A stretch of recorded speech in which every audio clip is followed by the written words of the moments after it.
എവിടെ നിന്നാണ് നമ്മൾ വന്നത്, എന്തിനാണ് ഈ ഭൂമിയിൽ നാം ഒരു മനുഷ്യനായി പിറന്നത്. അതുകൊണ്ട് ശ്രദ്ധയോടെ ഈ വിഷയം ഗ്രഹിക്കണേ എന്നുള്ള ചിന്തയോടെ അള്ളാഹു നമുക്ക് ദിശാബോധം നൽകി അനുഗ്രഹിക്കുമാറാകട്ടെ. എവിടേക്കാണ് പോകേണ്ടതെന്നുള്ള ലക്ഷ്യമറിയണം. നാം ലക്ഷ്യമറിയാതെ പോയാൽ നമ്മുടെ ജീവിതം സഫലമാവില്ല. അതുകൊണ്ടാണ് അള്ളാഹു പറഞ്ഞത് അൽഹംദുലില്ലാഹി റബ്ബിൽ ആലമീൻ. ഖുർആന്റെ ആദ്യ വാക്യമാണ് ഞാൻ ഈ പറയുന്നത്. ഇത് പറഞ്ഞു തന്നെ അവസാനിക്കാൻ ഈ പാവപ്പെട്ടവന് കഴിയുമോ? ലഹാ മാനിംഗമൗ അജ്ബഗിരി ഫീ മദദി വലാ തുസാമു അലൽ ഇഖ്താരി ഫിസ്സമീ. ഇമാം ബുസൂരി അല്ലാഹു അങ്ങേക്ക് അനുഗ്രഹം ചെയ്യട്ടെ. ഇമാം ബുസൂരി ഖുർആനിനെ കുറിച്ച് പറഞ്ഞതെന്താ? ലഹാ ഖുർആനിനുണ്ട് മാനിംഗ മൗജിൽ ബഹരി ഫീ മദദി. കടലിന്റെ തിരമാലകളെ പോലെ എണ്ണിയാലും തീരാത്തതാണ് ഖുർആന്റെ അർത്ഥതലങ്ങൾ. ഒരു തിരമാല വന്ന് തീർന്നു എന്ന് നോക്കിയാൽ അടുത്ത തിരമാല അതിനേക്കാൾ വലുതായിട്ട് കടലിൽ ഒരിക്കും തിരമാല നിൽക്കാത്തത് പോലെ തിരമാല പോലെ പടർന്ന് കിടക്കുന്നതാണ് അല്ലാഹുവിന്റെ ഖുർആൻ എന്ന് ഇമാം ബുസൂരി പറയുമ്പോ ആ ഖുർആനിന്റെ ഒരു വാക്യത്തിന് അർത്ഥം പറയാൻ പരിമിതമായ അറിവ് കൊണ്ട് ശ്രമിക്കുന്ന വിനീതനായ അഹമ്മദ് കബീർ ബാക്കവി, എന്റെ സഹോദരങ്ങളെ, പേരിന് നീളമുണ്ടെങ്കിലും അറിവിന് നീളമില്ലാത്ത, ഒട്ടും തന്നെ അറിവിന്റെ ഒരു തന്ത് പോലും കടന്നു ചെന്നിട്ടില്ലാത്ത ഈ പാവപ്പെട്ടവന് സർവസ്തുതിയും അല്ലാഹുവിനാകുന്നു എന്ന് പറഞ്ഞ് ചർച്ച ചെയ്യുമ്പോ ഖുർആൻ എന്ന് പറഞ്ഞാൽ അലറിയടിക്കുന്ന മഹാസാഗരം പോലെയാണ്. അലറിയടിക്കുന്ന കടലിന്റെ ഓരത്തുകൂടി നടന്നു പോകുന്ന മുക്കുവ കുട്ടിക്ക് ആ കടൽ തീരത്ത് കിടക്കുന്ന കക്കയും ചിപ്പിയും പെറുക്കിയെടുത്തിട്ട് കടലിന്റെ തിരമാലകൾ ആഞ്ഞടിച്ച് കരയിലേക്ക് വന്ന് തലതല്ലി തിരിച്ചു പോകുമ്പോ, തിരമാല തിരിച്ചു പോകുമ്പോ എവിടെയോ കടലിൽ കിടക്കുന്ന കക്കയും ചിപ്പിയും കടൽ തീരത്ത് വന്നടിയുമ്പോ അതിലൂടെ നടന്നു പോകുന്ന മുക്കുവ കുട്ടി ആ കടലിലെ കക്കയും ചിപ്പിയും തീരത്തടിഞ്ഞ കക്കയും ചിപ്പിയും പെറുക്കിയെടുത്തിട്ട് ഇത് കടലിലുള്ളതാണെന്ന് പറയുന്നത് പോലെ ആ മുക്കുവ കുട്ടിക്ക് കടലിനെ കുറിച്ച് എന്ത് വിവരമാണുള്ളത്? അവന്റെ കയ്യിലാകെയുള്ളത് കക്കയും ചിപ്പിയുമാണ്.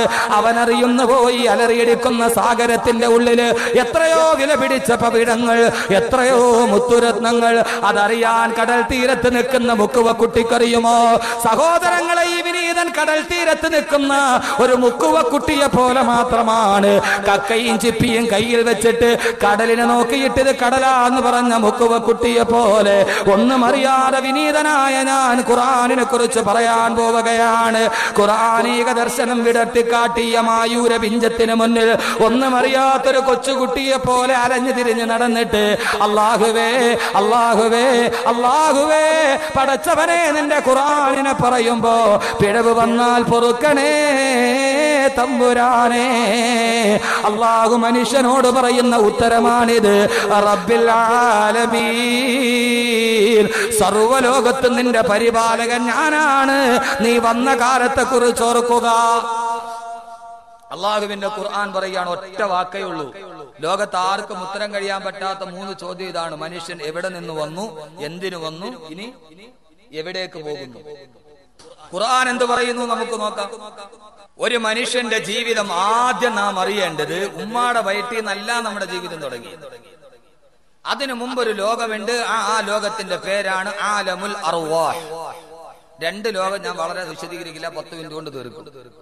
നമ്മളിപ്പോ കാണുന്നതിനെ കുറിച്ച് ചർച്ച ചെയ്യാം. ഒന്നാമത്തെ ലോകം അൽ ആലമി എന്ന് പറഞ്ഞാൽ ഒന്നാമത്തെ ലോകം ആലമുൽ അർവാഹ്, ആത്മാവുകളുടെ ലോകം.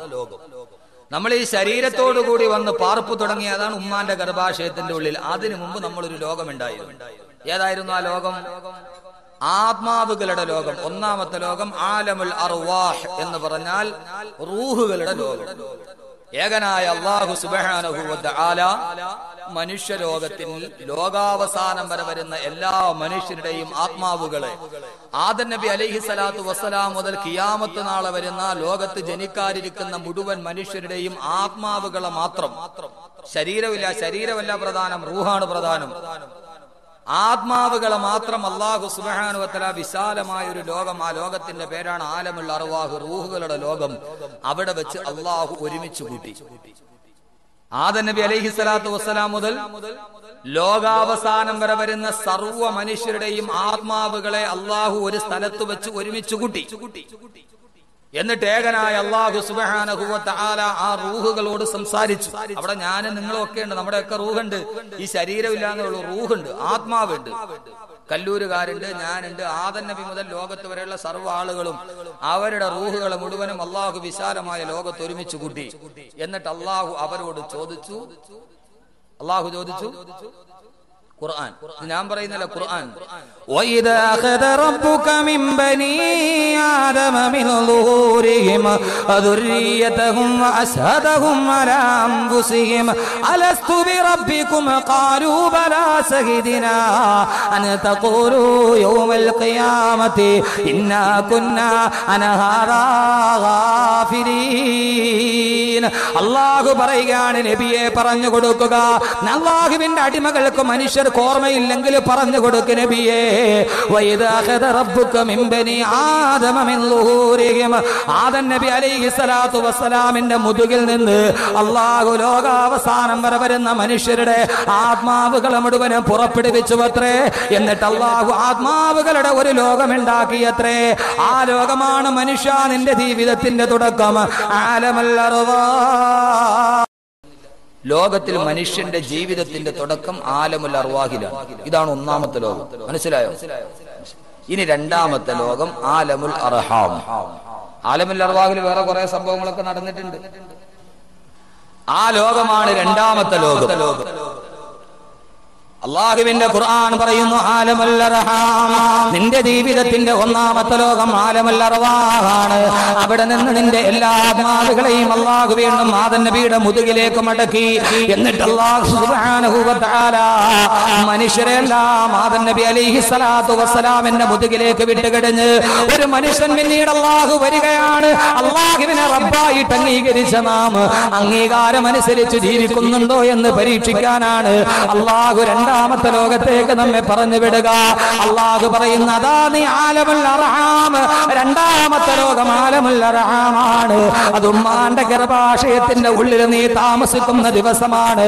9 മാസവും 10 ദിവസവും മാത്രം നിനക്കായുസുള്ള രണ്ടാമത്തെ ലോകം ആലമുൽ അർഹാം, ഉമ്മാന്റെ ഗർഭാശയ ലോകമാണ്. അൽഹംദുലില്ലാഹി റബ്ബിൽ ആലമീൻ. അൽ ആലമീൻ എന്ന് പറഞ്ഞാൽ അതിന്റെ അർത്ഥം ആലമുൽ അർവാഹിന്റെ റബ്ബ്, രണ്ടാമത്തേത് ആലമുൽ അർഹാമിന്റെ റബ്ബ്. ഇന്നലെ ഞാൻ ഇതിന്റെ ചില ഭാഗങ്ങൾ സൂചിപ്പിച്ചു കളഞ്ഞു. 9 മാസവും 10 ദിവസവും മാത്രം അമ്മാന്റെ ഗർഭാശയത്തിന്റെ ഉള്ളിൽ കിടക്കുന്ന ലോകമുണ്ടല്ലോ, ആ സമയത്ത് നമുക്ക് ആവശ്യമുള്ളതെല്ലാം ചെയ്തു തന്നത് അല്ലാഹുവാണ്. ഇന്നലെ നാം ആ വിഷയങ്ങൾ പറഞ്ഞു കഴിഞ്ഞു.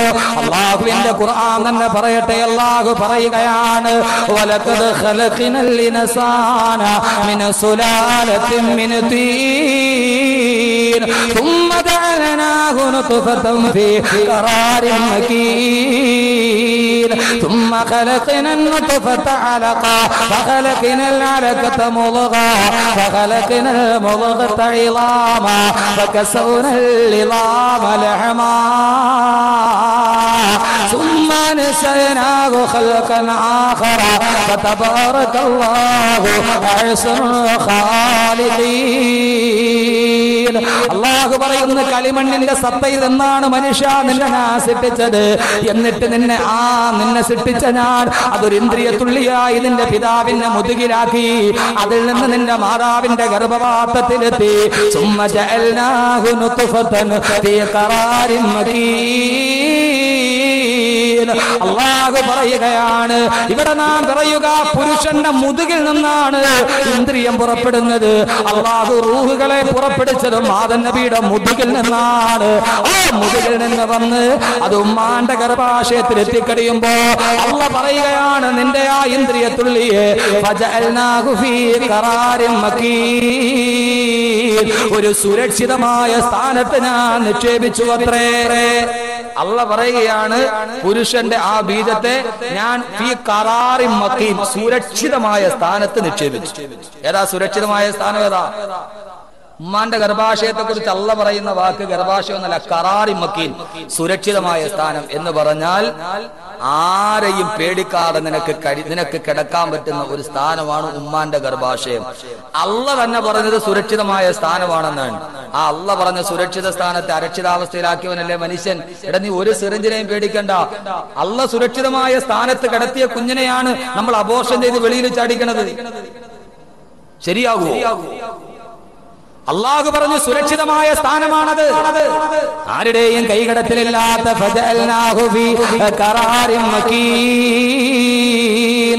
അള്ളാഹു ഗർഭാട്ടത്തെ കുറിച്ച് പറഞ്ഞത് അത് സുരക്ഷിതമായൊരു സ്ഥാനമാണ്.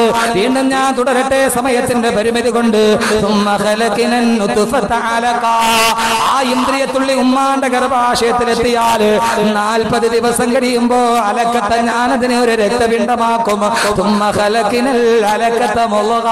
അടുത്ത 40 ദിവസം കഴിയുമ്പോ ആ രക്തപിണ്ഡം മാംസപിണ്ഡമായി മാറുകയാണ്.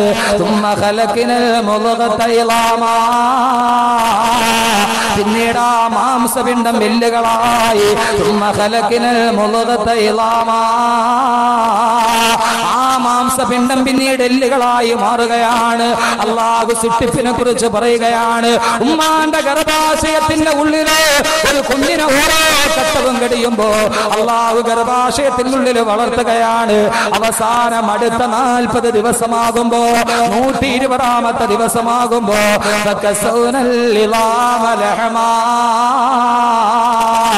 അള്ളാഹു ആ എല്ലുകളുടെ മുകളിൽ മാംസം പൊതിഞ്ഞ് അള്ളാഹു പറയുന്നു 120 വയസ്സമാകുമ്പോ ഉമ്മാന്റെ ഗർഭാശയത്തിൽ ഒരു കുഞ്ഞിന് 4 മാസം പ്രായമായി കഴിയുമ്പോ ഞാൻ ആ എല്ലിന്റെ മുകളിൽ മാംസം വെച്ചിട്ട് തൊലി കൊണ്ട് പൊതിയുകയാണ്.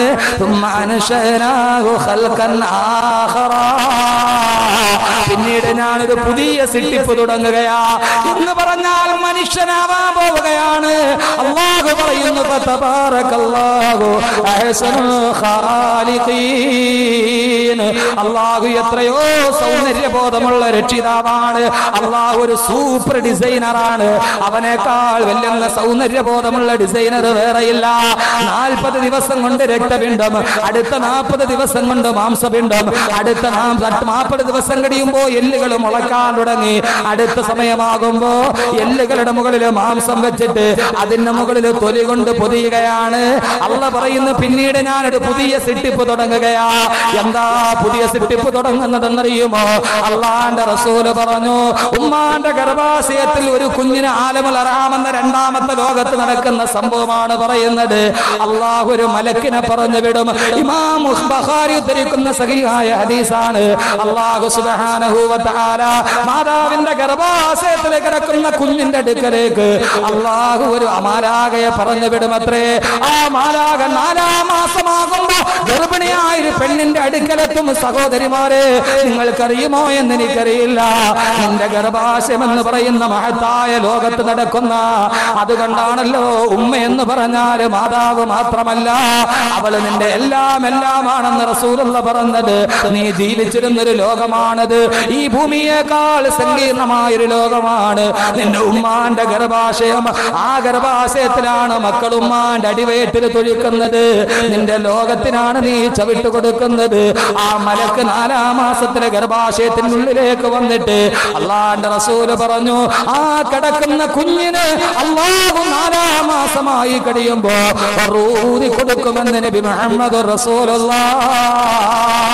4 മാസമായി കുഞ്ഞിന് റൂഹൂതി. അപ്പോഴാണ് കാല് ചലിക്കാൻ തുടങ്ങുന്നത്, കൈ അനങ്ങാൻ തുടങ്ങുന്നത്. ആ സമയത്ത് ഭാര്യമാര് ഭർത്താവിനോട് പറയും കൊച്ചു വാപ്പാനെ അന്വേഷിക്കാൻ തുടങ്ങിയിട്ടുണ്ട്, വയറ്റിനുള്ളിൽ അനക്കം തുടങ്ങിയിട്ടുണ്ടെന്ന് സഹോദരിമാര് പറയുന്നത്. അപ്പോഴാണ് അള്ളാഹു പറഞ്ഞു വിടുന്ന മലക്കിന്റെ ജോലി എന്താ? എന്റെ സഹോദരങ്ങള്, ഇവിടെ വെച്ചാണ് റബ്ബിനെ നമ്മൾ പരിചയപ്പെടേണ്ടത്. ആ മലക്ക് വന്നിട്ട് അവന്റെ തലയിൽ എഴുതി വെക്കാൻ തുടങ്ങും.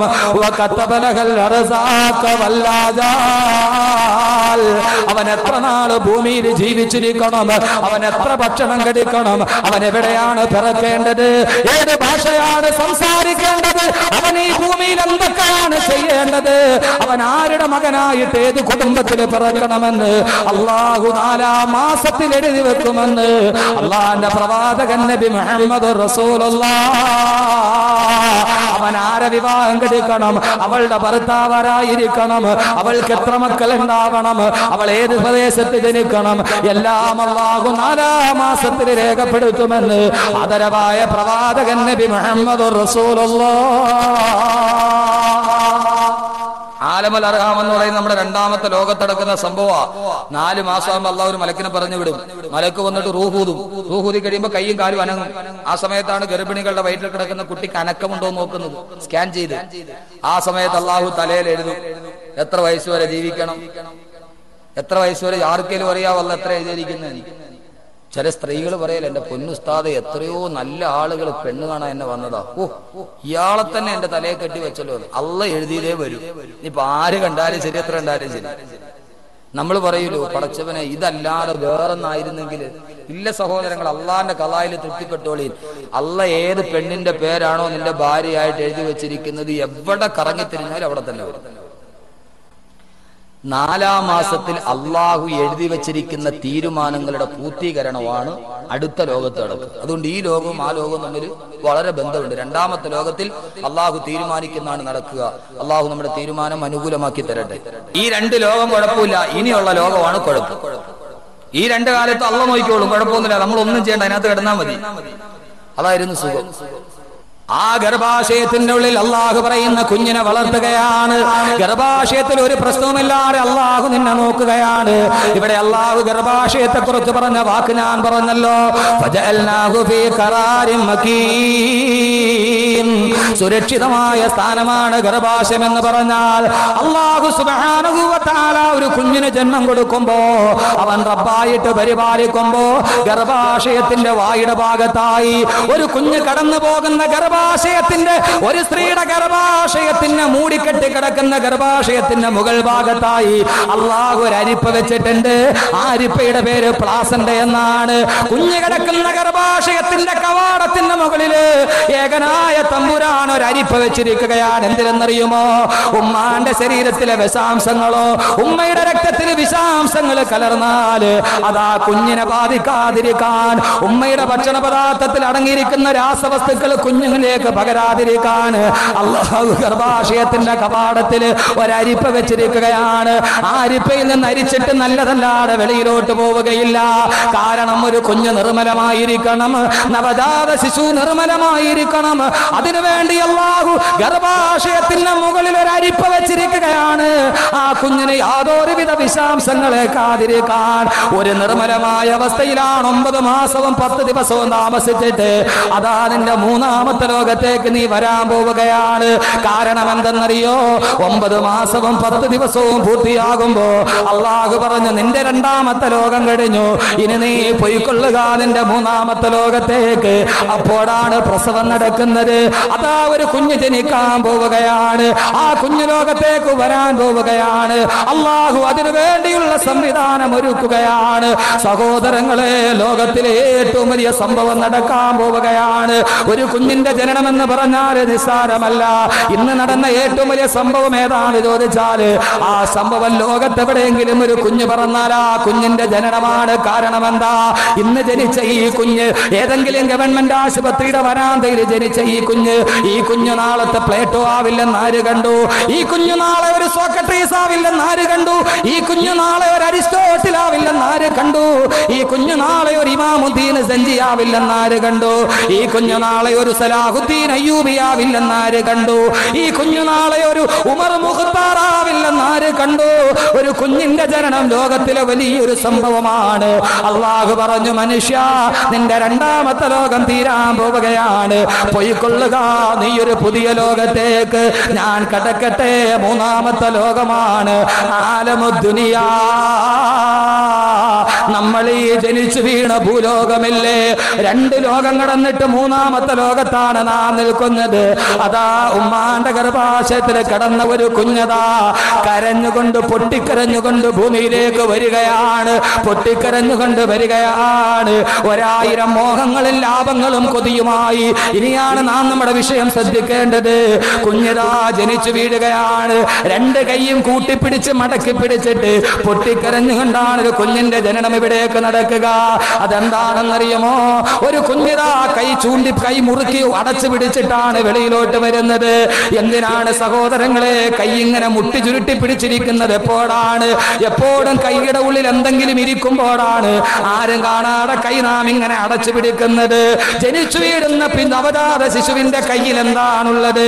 ഒന്നുമില്ലാത്ത കുഞ്ഞന്റെ കൈ ഇങ്ങനെ ചുരുട്ടി പിടിച്ചുകൊണ്ട് ലോകത്തേക്ക് കടന്നു വന്നു. അതാണ് അല്ലാഹു നമ്മോട് ചിന്തിക്കാൻ പറഞ്ഞത്. ഒരു കവി ചോദിച്ചു അത്ര, എന്തുകൊണ്ടാണ് കുഞ്ഞിങ്ങനെ കൈ മുറുകി അടച്ചു പിടിച്ചിരിക്കുന്നത്? അവന്റെ കൈക്കുള്ളിൽ എന്താണ് ഇരിക്കുന്നത്? കവി ചോദിച്ചു അത്ര കുട്ടിയോട്, മോനെ മുത്തേ കണ്ണേ തേനെ പാലേ മുട്ടി സേ ക്യാ ഹേ ആനെ വാലാ ജിന്ദഗി കി സ്വപ്നാ ഹേ. ഏ പൊന്നു മോനെ, മുട്ടി സേ ക്യാ ഹേ, നിന്റെ കൈക്കുള്ളിൽ എന്താണ് നീ ആരും കാണാതെ ഇങ്ങനെ മടക്കി വെച്ചിരിക്കുന്നത്?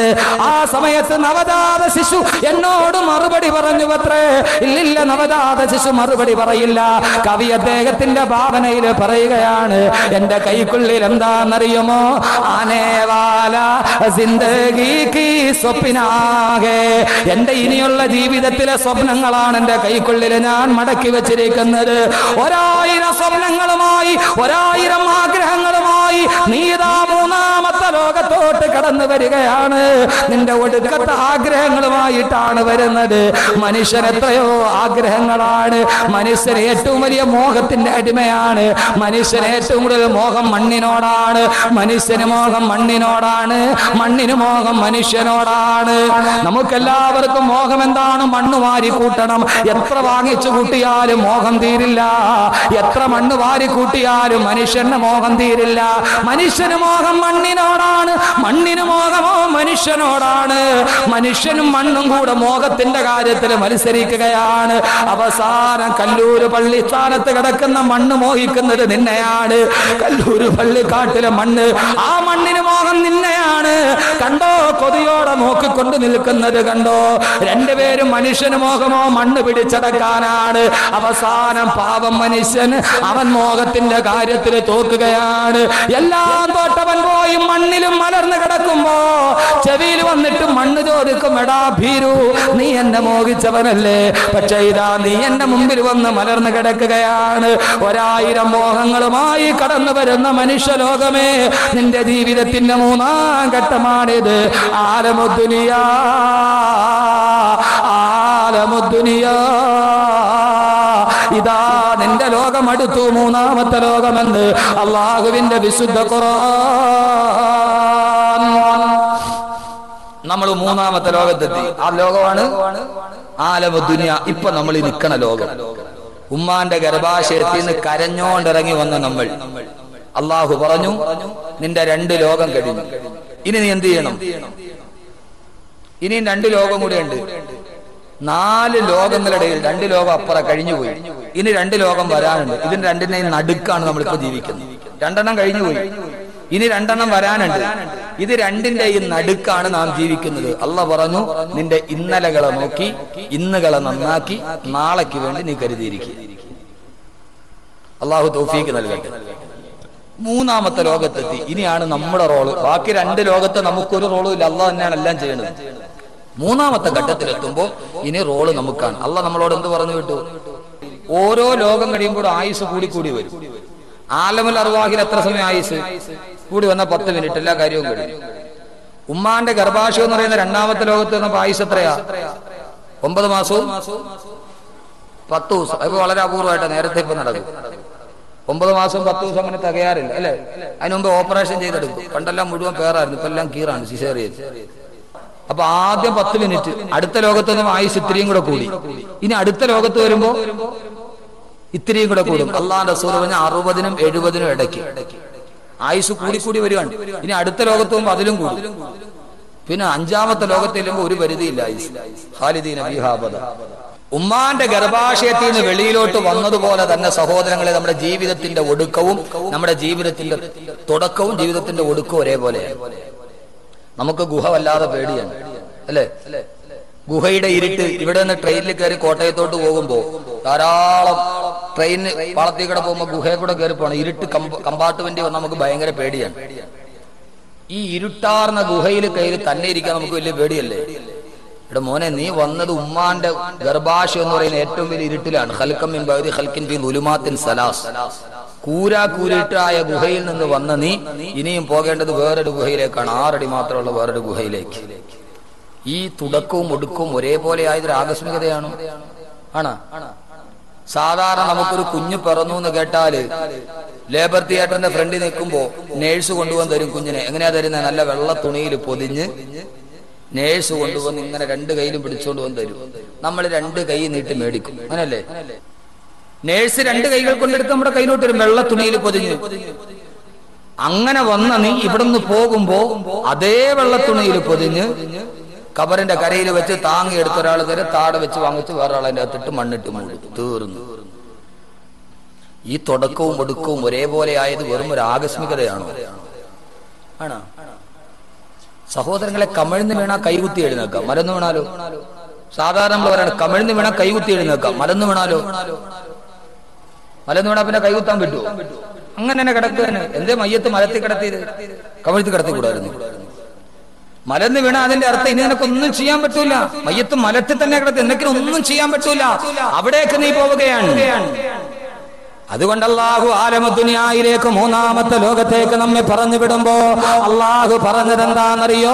അല്ലാഹു പറഞ്ഞതെന്താണെന്നറിയുമോ സഹോദരങ്ങളെ? അല്ലാഹു അവന്റെ റബ്ബ് എന്ന് പറയുന്ന അവൻ ഏറ്റെടുത്ത ദൗത്യം അല്ലാഹു അതേപടി വിവരിക്കുകയാണ്. അല്ലാഹു അതേപടി നിലനിർത്തുകയാണ്. നിങ്ങൾക്കറിയുമോ ഒരു കുഞ്ഞ് ജനിക്കുമ്പോൾ അവന്റെ ശരീരത്തിൽ ഏതാണ്ട് 320ഓളം അസ്ഥികളുണ്ട്. പക്ഷേ അവന് പ്രായപൂർത്തിയായി കഴിയുമ്പോ അവന്റെ ശരീരത്തിൽ ആകെ 260 അസ്ഥികളാണുള്ളത്. ബാക്കി 60ഓളം അസ്ഥികൾ എവിടെ പോയി ആർക്കും അറിയില്ല. ഒരു കുഞ്ഞ് ജനിക്കുമ്പോൾ 320 അസ്ഥികളുണ്ട്. പക്ഷേ അവന്റെ ശരീരം ഉറച്ചു കഴിഞ്ഞാൽ ബാക്കി ആകെ 260 അസ്ഥികളാണുള്ളത്. ബാക്കി 60 എണ്ണം എവിടെ പോയി അറിയുകയില്ല. എന്താണ് അതിന്റെ സംവിധാനം എന്ന് നിങ്ങൾക്കറിയുമോ? ഒരു കുഞ്ഞുമ്മാന്റെ ഗർഭാശയത്തിന്റെ ഉള്ളിൽ കിടക്കുമ്പോ, ഉദാഹരണത്തിന് പറഞ്ഞാൽ അവന്റെ തലസ്ഥികളുണ്ട് തലയോട്ടിയിൽ. ഒരു കുഞ്ഞുമ്മാന്റെ ഗർഭാശയം സുഖപ്രസവത്തിന് വേണ്ടി വെളിയിലോട്ട് വരുമ്പോ നമുക്കറിയാമല്ലോ, സുഖപ്രസവം നടക്കാൻ ആദ്യമായിട്ട് കുഞ്ഞിന്റെ തലയാണ് പ്രസവം നടക്കുമ്പോൾ വെളിയിലോട്ട് വരിക. ആ സമയത്ത് അല്ലാഹു തലയോട്ടിയിൽ 6 അസ്ഥികൾ വെച്ചിട്ടുണ്ട്. അത് പ്രസവത്തിന് വേണ്ടി ഗർഭാശയത്തിന്റെ ഗുഹാമുഖത്ത് വരുമ്പോ അല്ലാഹു ഒരു എല്ലിനെ നിരക്കി മറ്റൊന്നിന്റെ മുകളിൽ കയറ്റും. ഈ 6 എല്ലുകളും കൂടി പരസ്പരം നിരങ്ങി ചെറുതായി തല ചെറുതാകുമ്പോഴാണ് സുഖപ്രസവം നടക്കുന്നത്. ആ എല്ലുകളെങ്ങാനും അങ്ങനെ ഇരുന്നാൽ, അതങ്ങാനും നിരങ്ങാതെ അങ്ങനെ തന്നെ നീണ്ടിരുന്നാൽ കുഞ്ഞിനുമ്മാന്റെ ഗർഭാശയത്തിൽ നിന്ന് വെളിയിലേക്ക് വരാൻ കഴിയില്ല. തലയോട്ടിയിലെ 6 അസ്ഥികൾ പരസ്പരം നിരങ്ങി മുകളിലോട്ട് കയറിയിരുന്ന് തല ചെറുതായിട്ടാണ് പ്രസവം നടക്കുക. അങ്ങനെ ആ കുഞ്ഞ് തല ചെറുതായി ഉമ്മാന്റെ ഗർഭാശയത്തിൽ വെളിയിൽ വന്നാലോ ഉടനെ അവന്റെ എല്ലുകൾ കൂടിച്ചേരുകയില്ല. ആവശ്യം കഴിഞ്ഞാൽ കൂടിച്ചേരുകയില്ല. കാരണം എന്താണെന്നറിയുമോ? തലയോട്ടിയിലെ 6 എല്ലുകളും കൂടെ കൂടി ജോയിന്റായി കഴിഞ്ഞാല് ആ പൊന്നമോന്റെ തലച്ചോറ് വികസിക്കണ്ടേ? അവന്റെ തലച്ചോറ് വളരുന്നതിനനുസരിച്ച് അവന്റെ തലയോട്ടിയും വലുതായാലല്ലേ ആ കുഞ്ഞിന് സുന്ദരബുദ്ധി ഉണ്ടാവുകയുള്ളൂ.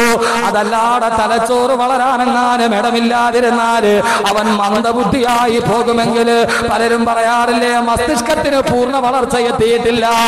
അല്ലാഹുവേ പടച്ചറമ്പേ, നീ വല്ലാത്ത കാരുണ്യവാനാണ്. ഇത് രാത്രിയാന്ന് ഞങ്ങൾ തിരിച്ചറിഞ്ഞത് നീ വിശേഷ ബുദ്ധി തന്നത് കൊണ്ടാണ്. അതിന്റെ തലച്ചോറ് പൂർണ്ണ വളർച്ച എത്തുന്നത് വരെ തലയിലെ എല്ലുകൾ അങ്ങനെ തന്നെ ഇരിക്കും. തലച്ചോറ് പൂർണ്ണ വളർച്ചയായ 6 എല്ലുകളെയും കൂടെ യോജിപ്പിച്ചിട്ട് അല്ലാഹു വെറും 3 എല്ലുകളാക്കി കൂട്ടിവെച്ച് സുരക്ഷിതമാക്കുകയാ. കാരണം ഇനി അവൻ വലിയ തലയിൽ ചുമടെടുക്കാനുള്ളവനാണ്. പഴയ പോലെ ദുർബലമായ അസ്ഥികളാണെങ്കിൽ പറ്റില്ല. അവൻ വീണാല് താങ്ങേണ്ട അസ്ഥികളാക്കി അല്ലാഹു ശക്തിയുള്ളതാക്കി വെക്കുമ്പോ എത്രയോ സംവിധാനങ്ങളാണ് തമ്പുരാൻ ചെയ്യുന്നതെന്നറിയുമോ? അവനല്ലാതെ മറ്റാർക്കെങ്കിലും ഇത് ചെയ്യാൻ കഴിയുമോ? അല്ലാഹു പറഞ്ഞു, ഇങ്ങനെയൊക്കെ സംവിധാനം ചെയ്ത് നിന്നെ ഞാനിതാ ഭൂമിയിലേക്ക് വിടുകയാണ്. എന്നിട്ട് അല്ലാഹു നമ്മളോടൊരു കാര്യവും കൂടി പറഞ്ഞു, ഈ ഭൂമിയിൽ നീ താമസിക്കേണ്ടത് എത്രയാ? വളരെ പരിമിതമായ കാലഘട്ടമാണ് നിന്റെ 3ാം ലോകത്ത് നീ താമസിക്കേണ്ടത്. എന്നിട്ട് അല്ലാഹു നമ്മളോട് പറഞ്ഞതെന്താ? വത്തഖൂ യൗമൻ തുർജഊന ഫീഹി ഇലല്ലാഹ്. വത്തഖൂ യൗമൻ, ഒരു ദിവസത്തെ നിങ്ങൾ ഓർത്തു വെക്കണേ, തുർജഊന ഫീഹി ഇലല്ലാഹ്, അല്ലാഹു നിങ്ങളെ അവന്റെ അടുക്കലേക്ക് തിരിച്ചു വിളിക്കുന്ന ഒരു ദിവസത്തെ ഓർത്തുകൊണ്ടല്ലാതെ നിങ്ങൾ ഇനി ഈ ഭൂലോകത്ത് ജീവിച്ചിരിക്കരുതേ. മൂന്നാമത്തെ ലോകത്ത് വന്നു അള്ളാഹു നമുക്കൊരു നിർദ്ദേശവും തന്നു. എന്താ നിർദ്ദേശം? വത്തഖൂ യൗമൻ തുർജഊന ഫീഹി ഇലല്ലാഹ്, അള്ളാഹുവിലേക്ക് നിങ്ങളെ തിരിച്ചു വിളിക്കുന്ന ഒരു ദിവസമുണ്ട്, ആ ദിവസത്തെ നിങ്ങൾ ഓർക്കണം. അള്ളാഹു തൗഫീഖ് നൽകട്ടെ, അള്ളാഹു തൗഫീഖ് നൽകട്ടെ. അപ്പൊ ഇനി നമ്മുടെ ജോലി എന്താ? ഈ കാണുന്ന ലോകത്ത് സഹോദരങ്ങളെ രണ്ട് ലോകവും നമ്മൾ കണ്ടിട്ടില്ല. ഇതിനു മുമ്പ് കടന്നു വന്ന രണ്ട് ലോകം കണ്ടിട്ടില്ല. ഇനിയുള്ള രണ്ട് ലോകം കാണാൻ പോണതേ ഉള്ളൂ. ആകെ കണ്ണുകൊണ്ട് കാണണ ഒരു ലോകത്താണ്, രണ്ടിന്റെയും നടുക്കാണ് നമ്മൾ നിൽക്കുന്നത്. ഇവിടെ നമുക്ക് ചെയ്യാനുള്ളത് എന്താ? അള്ളാഹു സുബ്ഹാനഹു വ തആല നമ്മെ ഭൂമിയിൽ അള്ളാഹു മനുഷ്യനെ എന്ത് ചെയ്തു? അള്ളാഹു ഭൂമിയെ മുഴുവനും നമുക്ക് വേണ്ടി ഒരുക്കി തന്നു. അള്ളാഹു ഭൂമിയെ മുഴുവനും നമുക്ക് വേണ്ടി ഒരുക്കി തന്നു. എന്നിട്ട് പറഞ്ഞു, എന്റെ അതിഥിയായിട്ട് നീ ഇവിടെ താമസിച്ചു. അള്ളാഹു പറഞ്ഞു തുർജഊന ഫീഹി ഇലല്ലാഹ്, നിന്നെ അള്ളാഹുവിലേക്ക് തിരിച്ചു വിളിക്കും. അള്ളാഹു വിളിക്കൂന്നല്ല പറഞ്ഞ, തിരിച്ചു വിളിക്കൂന്നാ പറഞ്ഞത്. കാരണം എന്താ? തിരിച്ചു വിളിക്കുക എന്ന് പറഞ്ഞാൽ എങ്ങനെയാ തിരിച്ചു വിളിക്കണേ? നമ്മുടെ അടുത്തുനിന്ന് പോയ ആളെയല്ലേ തിരിച്ചു വിളിക്കാൻ പറ്റുള്ളൂ, അല്ലാതെ വെറുതെ ഒരുത്തരെ തിരിച്ചു വിളിക്കാൻ പറ്റൂ? അയാളെ വിളിക്കാനല്ലേ പറ്റുള്ളൂ. അള്ളാഹു പറഞ്ഞു തുർജഊന ഫീഹി ഇലല്ലാഹ്. റജഅ എന്ന് പറഞ്ഞാൽ അതിന്റെ അർത്ഥം മടങ്ങി എന്നാണ്. നമ്മുടെ അടുത്തുനിന്ന് പോയ ആളെയല്ലേ തിരിച്ചു വിളിക്കാൻ പറ്റുള്ളൂ. ഇപ്പൊ അംബാസഡറിനെ തിരിച്ചു വിളിക്കും, സൗദി അംബാസഡറിനെ തിരിച്ചു വിളിക്കും, കാരണം അയാൾ സൗദിയിൽ നിന്ന് വന്നതാണ്. അപ്പൊ അള്ളാഹു നമ്മളെ തിരിച്ചു വിളിക്കുന്നു പറഞ്ഞാൽ എവിടേക്ക് തിരിച്ചു വിളിക്കുന്ന? ഇൻഷാ അല്ലാഹ് നമുക്ക് ഇന്ന് അത് ചർച്ച ചെയ്യാം. അള്ളാഹു തൗഫീഖ് നൽകട്ടെ. ഒന്ന് രണ്ട് ഉപദേശങ്ങൾ, അതിനുശേഷം നമുക്ക് ബാക്കി കാര്യങ്ങളിലോട്ട് കിടക്കാം. നമ്മളെ തിരിച്ചു വിളിക്കും. എവിടേക്ക്? നമ്മളിപ്പോ എവിടെ നിന്ന് വന്നവരാ? നമ്മളിപ്പോ എവിടെന്നാ വന്നേ? ആദ്യ മനുഷ്യനെ അള്ളാഹു സൃഷ്ടിച്ചത് എവിടെയാ? സ്വർഗത്തിൽ, അല്ലേ? ആദം നബിയെ ഹവ്വാ ബീവിയും അള്ളാഹു സ്വർഗത്തിൽ സൃഷ്ടിച്ചു. ചുരുക്കി പറയാം. എന്നിട്ട് ആദമിനോട് ഹവ്വായോടും പറഞ്ഞു, വയാ ആദം ഉസ്കുൻ അന്ത വസൗജുക്കൽ ജന്ന, ഓ ആദമേ, നീയും നിന്റെ ഭാര്യയും കൂടി ഈ സ്വർഗത്തിൽ താമസിച്ചു. എന്നിട്ട് അള്ളാഹു പറഞ്ഞു, സ്വർഗത്തിലെ എന്ത് വേണമെങ്കിലും നിങ്ങൾ തിന്നോ, വലാ തഖറബാ ഹാദിഹി ശജറ, ഈ വൃക്ഷത്തിലെ പഴം മാത്രം തിന്നാൻ പാടില്ല. അത് തിന്നാൻ കൊള്ളാത്ത പഴമായതുകൊണ്ടല്ല. അള്ളാഹു പറഞ്ഞു എല്ലാം തിന്നോ, ഇത് മാത്രം തിന്നരുത് എന്ന് പറഞ്ഞതിന്റെ അർത്ഥം എന്താ? അള്ളാഹ് മനുഷ്യനെ പരീക്ഷിച്ചതാണ്. എല്ലാം മുമ്പിൽ കൊടുത്തിട്ട് അള്ളാഹ് ഇത് തിന്നോ, ഇത് തിന്നാൻ പാടില്ല എന്ന് പറഞ്ഞാൽ തന്റെ റബ്ബ് പറഞ്ഞ കാരണത്താൽ മനുഷ്യൻ അത് തിന്നാതിരിക്കുമോ എന്നുള്ള പരീക്ഷിച്ചു. മനുഷ്യൻ പരീക്ഷണത്തിൽ തോറ്റുപോയി എന്നാണ് ചരിത്രം. ഖുർആൻ സൂറത്തുൽ അഅറാഫ്. ദുനിയാവിലും അങ്ങനെയാണ്. നീ എല്ലാം തിന്നോ, പക്ഷേ പലിശ തിന്നരുത്. നീ എന്ത് വേണമെങ്കിലും കുടിച്ചോ, പക്ഷെ കള്ളു കുടിക്കരുത്. നീ എന്ത് വേണമെങ്കിലും കളിച്ചോ, പക്ഷെ ചീട്ട് കളിക്കരുത്. ദുനിയാവിൽ അള്ളാഹു അതേ നിയമമാണ് തന്നത്. അള്ളാഹ് പറയുന്നത് എന്ത് വേണമെങ്കിലും ചെയ്തോ, പക്ഷെ ഇത് മാത്രം ചെയ്യാൻ പാടില്ല. അല്ലാഹു സുബ്ഹാനഹു വ തആല ആദ്യ മനുഷ്യനോട് പറഞ്ഞത് ഇതാണ്. നമ്മുടെ ഈ ഭൂമിയിലെ നമ്മുടെ ലക്ഷ്യം എന്താണ്? അല്ലാഹു പറഞ്ഞു, വലാ തഖറബാ ഹാദിഹി ശജറ, ആ പഴം മാത്രം ആദമേ ഹവ്വായെ നിങ്ങൾ തിന്നരുത്, ഫതകൂനാ മിനൽ ളാലിമീൻ, അങ്ങനെ ചെയ്താൽ നിങ്ങൾ വലിയ അക്രമികളായി പോകും. ആദം നബി ഹവ്വാ ബീവിയും എന്റെയും നിങ്ങളുടെയും മാതാവും പിതാവും സ്വർഗത്തിൽ താമസിച്ചു. പിശാച് വന്നിട്ട് ആദം നബിയോട് പറഞ്ഞു, ആദമേ, ഫവസ്വസ ഇലൈഹി ശൈത്താൻ, പിശാച് വന്നിട്ട് ആദം ഹവ്വാ ദമ്പതികളോട് പറഞ്ഞു, ആദമേ, ഫഖുൽനാ യാ ആദമു ഹൽ നദുല്ലുക അലാ സദറത്തിൽ ഖുൽദി വമുൽകിൻ ലാ യബ്ലാ, ഓ ആദം ഹവ്വാ ദമ്പതികളെ, അല്ലാഹു നിങ്ങളോട് ആ പഴം മാത്രം തിന്നരുതെന്ന് പറഞ്ഞത് ഇല്ലാ അൻ തകൂന മലക്കൈനി ഔ തകൂന മിനൽ ഖാലിദീൻ, ഇത് തിന്നാൽ നിങ്ങളെ ഒരിക്കലും സ്വർഗത്തിൽ നിന്ന് പുറത്താക്കാൻ അല്ലാഹുവിന് കഴിയില്ല, അതല്ലെങ്കിലോ നിങ്ങൾ മലക്കുകളായി പോകും, അതുകൊണ്ടാണ് ഇത് തിന്നരുതെന്ന് പറഞ്ഞത്. പിശാച് വന്നിട്ട് ആദം നബിയോട് ഹവ്വാ ബീവിയോട് പറഞ്ഞു, ആദമേ ഹവ്വാ ദമ്പതികളെ, ഈ പഴം തിന്നരുതെന്ന് അല്ലാഹ് പറഞ്ഞ എന്തുകൊണ്ടാണ്? അല്ലാഹ് പറഞ്ഞ എന്തുകൊണ്ടാണ്? ഇത് തിന്നാല് മലക്കാകും, അല്ലെങ്കിൽ സ്വർഗത്തിൽ തന്നെ കിടക്കും, വെളിയിൽ പോകാൻ പറ്റൂല. ആദം നബിക്ക് വലിയൊരു ആഗ്രഹം, ഇത് തിന്നാൽ സ്വർഗത്തിൽ തന്നെ കിടക്കാവല്ലോ. ലോകത്തെ ആദ്യ മനുഷ്യന്റെ ആഗ്രഹം അതായിരുന്നു, അള്ളാഹുവെ സ്വർഗത്തിൽ തന്നെ കിടക്കണം. അപ്പൊ ആദം നബിക്ക് വിശ്വാസം വന്നില്ല. പിശാചിനോട്, ഓ അങ്ങനെയാണ്, സത്യമാണോ നീ പറയുന്നത്? ആദം നബിയുടെ മനസ്സിലൊരു സംശയം വന്നു തോന്നിയ പിശാച് എന്ത് ചെയ്തു എന്നറിയാവോ? അടുത്ത പരിപാടി എടുത്തു. പിശാച് സത്യം ചെയ്തു. ഖുർആൻ സൂറത്തുൽ അഅറാഫ് വഖാസമഹുമാ ഇന്നി ലകുമാ ലമിനൻ നാസിഹീൻ. പിശാച് സത്യം ചെയ്തിട്ട് പറഞ്ഞു, ഇന്നി ലകുമാ ലമിനൻ നാസിഹീൻ, ഞാൻ നിന്റെ ആത്മമിത്രമായതുകൊണ്ട് പറഞ്ഞതാണ്. ചരിത്രങ്ങൾ പറയണ വെറുതെ അല്ല, ദുനിയാവ് മനസ്സിലാക്കാൻ വേണ്ടിയാണ്. പിശാച് ആദ്യം പറഞ്ഞു, ഞാനിത് പറഞ്ഞെന്താ അറിയോ, നിനക്കൊരു നല്ലത് വരട്ടെ എന്ന് വിചാരിച്ചിട്ടാ. ഇവിടെ ലോട്ടറി എടുക്കടാ, 2 കോടി രൂപ കിട്ടും, ഹറാമല്ലേ, നിനക്ക് വേണേ മതി, നിന്റെ ഒരു മിത്രമായതുകൊണ്ട് ഞാൻ പറഞ്ഞാൽ. സഹോദരങ്ങളെ, ലോക ചരിത്രത്തിൽ പിശാച് ആദ്യമായി മനുഷ്യനെ ചതിച്ചത് ആത്മമിത്രത്തിന്റെ രൂപത്തിലാണ്, ശത്രുവിന്റെ രൂപത്തിലല്ല. അതുകൊണ്ട് നിന്നെ എപ്പോഴും ചതിക്കുന്നത് ആത്മമിത്രമായിരിക്കും, ശത്രു ആയിരിക്കേയില്ല. ശത്രു ആക്രമിക്കുകയോ ചെയ്യുള്ളൂ, ചതിക്കൂല. ശത്രു ചതിക്കുവോ? ചതിക്കില്ല. എപ്പോഴും പിശാച് ആദ്യം മനുഷ്യനെ ചതിക്കാനെടുത്ത റോളേതാ? ആത്മമിത്രത്തിന്റെ റോളാണ്. അതുകൊണ്ട് മനുഷ്യൻ എപ്പോഴും ചതിക്കുന്നത് ആത്മമിത്രമായിരിക്കും, ശത്രു ചതിക്കൂല. അള്ളാഹു മനസ്സിലാക്കാൻ തൗഫീഖ് നൽകട്ടെ. അങ്ങനെ ആദം നബി സംശയിച്ചപ്പോ ഹവ്വാ ബീവി പറഞ്ഞു, ആദമേ തിന്നോ, കുഴപ്പമില്ല, സ്വർഗത്തിൽ കിടക്കാലോ. പെൺചൊല്ലി കേട്ടാ വഴിയാതവരൊന്നും പണ്ടാരോ പറയാൻ, ഇത് ആ രീതിയിലല്ല. ഹവ്വാ ബീവി സ്വർഗത്തിൽ കിടക്കാനുള്ള ആഗ്രഹത്തിൽ പറഞ്ഞേ ഉള്ളൂ. ആദം നബി ഹവ്വാ ബീവിയുടെ പഴം കഴിച്ചു, എന്ത് പറ്റി? രണ്ടുപേരും കൂടെ സ്വർഗത്തിൽ നിന്ന് പുറത്താക്കി, അല്ലേ?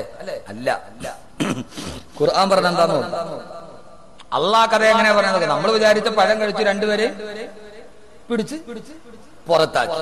അള്ളാഹ് പറയണ എങ്ങനെയാന്ന് നോക്കാം നമുക്ക്. ഖുർആൻ സൂറത്തുൽ അഅറാഫ്. പഴം കഴിച്ചപ്പോ എന്ത് പറ്റി?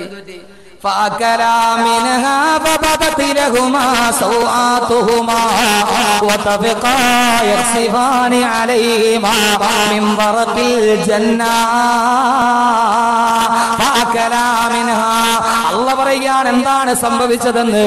فأكلا منها, ആദം നബിയും ഹവ്വാ ബീവിയും വിലക്കപ്പെട്ട പഴം കഴിച്ചപ്പോ بدت لهما سوآتهما, അവര് രണ്ടുപേരും ഉടുത്തിരുന്ന വസ്ത്രമൂരി താഴേക്ക് വീണു. അവരുടെ പരിപൂർണ നഗ്നത വെളിവായി. ആദി മനുഷ്യൻ പരിപൂർണ നഗ്നരായി. പിശാച് ആദ്യ മനുഷ്യനെ ചതിച്ചത് തുണി ഊറ്റിയിട്ടാണ്. ആദം നബിയുടെയും ഹവ്വാ ബീവിയുടെയും ബദത്തിലഹുമാ സവാതുഹുമാ, അവരുടെ രണ്ടുപേരുടെയും മുൻഭാഗവും പിൻഭാഗവും വെളിവായത്രേ. ആദം ഹവ്വാ ദമ്പതികൾ മനുഷ്യനെ സംബന്ധിച്ചോളം നിന്നതപ്പിൽ തുണിയെങ്ങാനും വസ്ത്രമെങ്ങാനും മാറിപ്പോയാല് അവന്റെ വെപ്രാളമാണ്. കിട്ടുന്നത് വെച്ച് നഗ്നത മറക്കലാണ്. ആദം നബിയും ഹവ്വാ ബീവിയും എന്ത് ചെയ്തെന്നറിയുമോ? പഴം കടിക്കേണ്ട താമസം മുൻഭാഗവും പിൻഭാഗവും വെളിവായി. അവരെന്ത് ചെയ്തു എന്നറിയുമോ?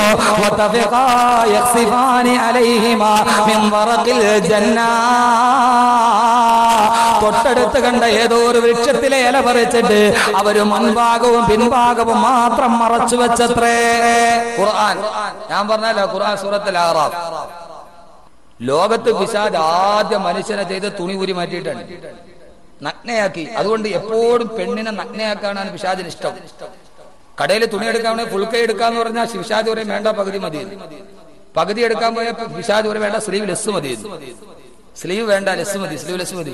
അതെപ്പോഴും പിശാചിന് താല്പര്യമാണ്. മനുഷ്യന്റെ നഗ്നത വെളിവാകുന്നത് പിശാചിന് എപ്പോഴും താല്പര്യമാണ്. രണ്ടുപേരും കൂടെ കടിച്ചപ്പോ പഴം വസ്ത്രം ഊരി താഴോട്ട് വീണു. പെട്ടെന്ന് കിട്ടിയ ഇല പറിച്ചിട്ട് മുൻഭാഗവും പിൻഭാഗവും മാത്രം മറച്ചു. ഏതായാലും അവര് തന്നെ ഭക്ഷണതായാലും പറിച്ചു. രണ്ടുപേരും കൂടെ നഗ്നത വെളിവായി. അവർക്ക് മനസ്സിലായി, ആദം നബിയും ഹവ്വാ ബീവിയും എന്ത് മനസ്സിലായി? അവർക്ക് മനസ്സിലായി തങ്ങൾ തെറ്റ് ചെയ്തു പോയി. ഉടനെ അല്ലാഹ് തന്നെ പറയുകയാണ്, നമ്മോട് ദുനിയാവിലെ ലക്ഷ്യം പറയുകയാണ്.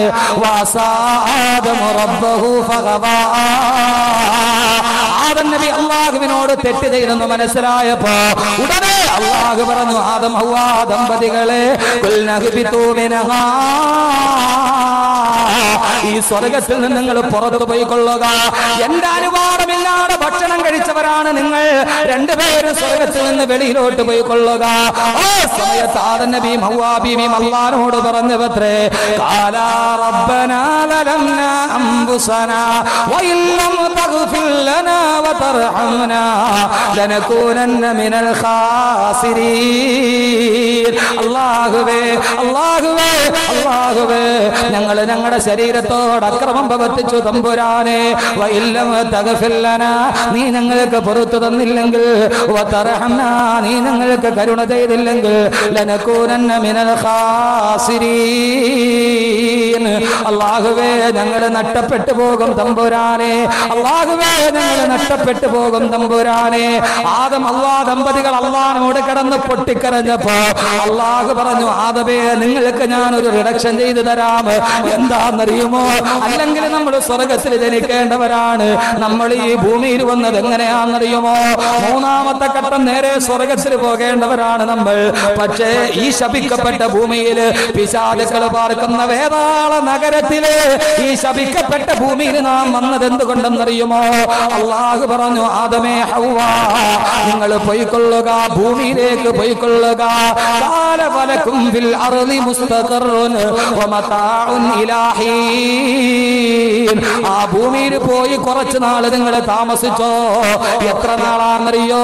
വമതാഉൻ ഇലാ ഹീൻ. ഒരു കുറഞ്ഞ കാലഘട്ടം നിങ്ങൾ ഭൂമിയിൽ പോയി താമസിച്ചോ. എന്നിട്ട് നിങ്ങൾ ചെയ്യേണ്ടത് എന്താ? അല്ലാഹു മനുഷ്യനെ ഭൂമിയിലോട്ട് വിട്ടിട്ട് അല്ലാഹു പറഞ്ഞു, ഭൂമിയിലെ കുറച്ച കാല താമസം കൊണ്ട് കാല ഫീഹാ തഹ്യഊന വഫീഹാ തമൂതൂന വമിൻഹാ തുഖ്റജൂൻ. അല്ലാഹു പറഞ്ഞു, ഈ ഭൂമിയിലാണ് നിങ്ങൾ ജീവിക്കേണ്ടത്, ഈ ഭൂമിയിലാണ് നിങ്ങൾ മരിക്കേണ്ടത്. അവിടെ നിന്ന് വീണ്ടും നിങ്ങൾ എന്റെ അടുക്കലേക്ക് തന്നെ വരേണ്ടവരാണ്. അത് നിങ്ങൾ ഭൂമിയിലോട്ട് പോയിക്കൊള്ളുക. ആ ഭൂമിയിലെ കുറഞ്ഞ കാല താമസം കൊണ്ട് നിങ്ങൾ സ്വർഗത്തിലേക്ക് തിരിച്ചു വരാൻ പരിശ്രമിക്കണേ എന്ന് അല്ലാഹുവിന്റെ വിശുദ്ധ ഖുർആൻ.